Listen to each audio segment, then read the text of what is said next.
नहीं दे पाए हैं, वे कृपा करके तिलांजलि दे करके श्रद्धांजलि में सम्मिलित होने की कृपा करेंगे। समय 4 बजने को है। समय को ध्यान में रखते हुए आप सभी से निवेदन है कि पानी शीघ्रता प्रदान करने के बाद यहाँ श्रद्धांजलि में आने की कृपा करेंगे। प्रिय सज्जनों, हम और आप सबका यह मिलन आदरणीय श्री राजू राम जी निषाद, सम्मानीय श्री पूरन जी निषाद,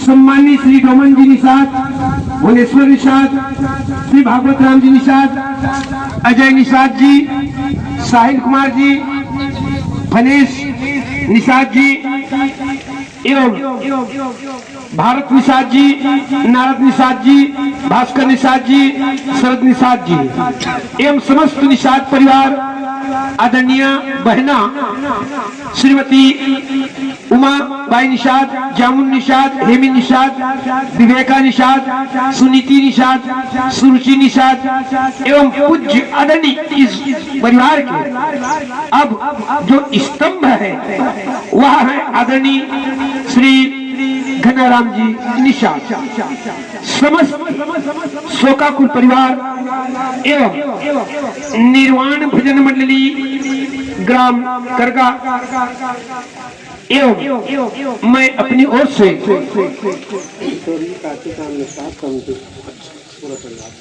आइए प्रिय सज्जनों, सदगुरु कबीर साहब जी विजय में लिखे हैं कि कबीर इस संसार में भांति भांति के लोग या जितने परिजन पुरजन अतिथि जन आए हैं हम सभी भांति भांति के हैं।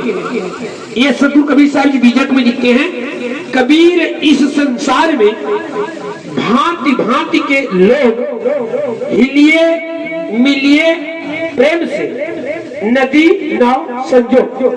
जिस प्रकार सम्मानी इस घर के धरोहर बुजुर्ग श्याम सम्मानी घनाराम जी निषाद हम सबको एकता के सूत्र में एक फूल से माला नहीं बन सकता, लेकिन अनेक फूल को पिरोकर माला बनाई जा सकती है और भगवान के गले में उपहार बन जाता है। उसी तरह प्रिय सज्जनों, हम सभी आदरणीय घनाराम जी निषाद के सानिध्य में एक माला बन करके परमात्मा श्री धनीराम जी निषाद के गले की हार बनने का आज हमें अवसर मिला है। आइए प्रिय सज्जनों, भगवान विश्व पितामह सरसैया में पड़ा हुआ था। अर्धरात को भगवान श्री कृष्ण और 5 भाई पांडव जाते हैं।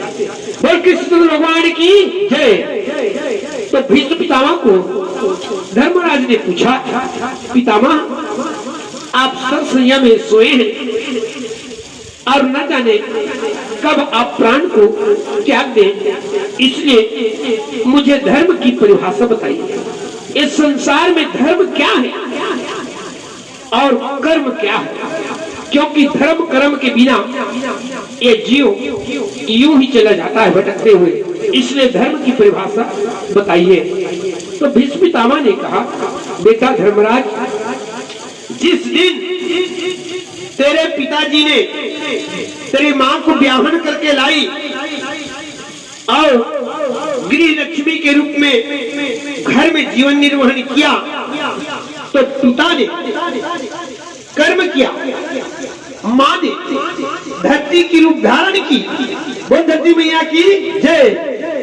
पिता ने कर्म किया, किसान बन करके बीज को बोया और माता ने धरती बन करके उसे स्वीकार करी और ये तुम्हारा शरीर रूपी वृक्ष जगह है, उगा है, जिसे उन्होंने प्यार स्नेह करुणा दया से सींचा है, तब तुम धर्मराज बने हो।